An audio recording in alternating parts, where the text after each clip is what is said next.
আমরা দেখব proton compiler বা প্রোটন আইডি এন্ড কম্পাইলার কিভাবে ইনস্টল করতে হয়। আমি ভিডিও ডেসক্রিপশনে যে লিংক দেওয়া আছে এই লিংক থেকে ডাউনলোড করে নিতে হবে। তারপরে একটি ফোল্ডার আকারে পাওয়া যাবে ডাউনলোড প্রোটন কম্পাইলার সেটআপ, এটাকে আনজিপ করে নিতে হবে।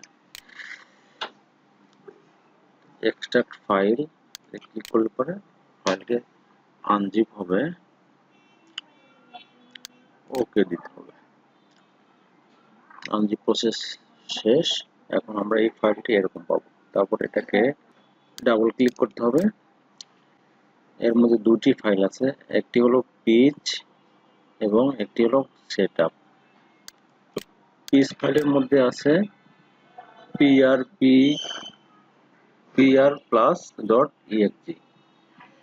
এই ফাইলটির কাজটা পরে আমরা দেখব, আগে ইনস্টল করব। ডাবল ক্লিক করলে ইনস্টল প্রসেস শুরু হবে। ইনস্টল হচ্ছে। নেক্সট ক্লিক করব, অ্যাকসেপ্ট করব, নেক্সট ক্লিক করব।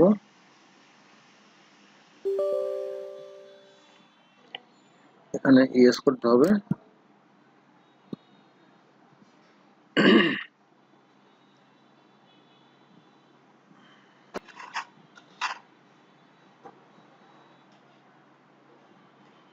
Successfully install the proton compiler version 3.5.4.7. Click finish to exit the wizard. Finish করলাম। ডেস্কটপে দেখতেছি প্রোটন কম্পাইলার নামে একটা আইকন এসেছে। তো আমরা এবার পিচের মধ্যে যে ফাইলটা আছে এটা কপি করব।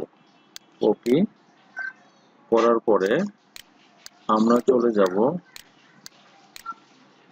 রাইট ক্লিক করার পরে ওপেন ফাইল লোকেশন। তারপরে এখানে আমরা ফাইল লোকেশন পেয়ে যাব। ফাইল লোকেশন পাওয়ার পরে পিডিএস তে লেফট ক্লিক করব। তারপরে এখানে একটা PLUS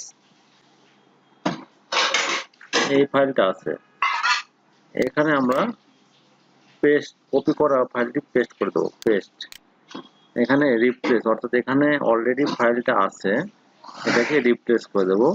replace the file in the destination. এখন আমাদের কাজটা, ইনস্টলেশনের কাজটা শেষ হবে। এখানে সবগুলো কেটে দেবো।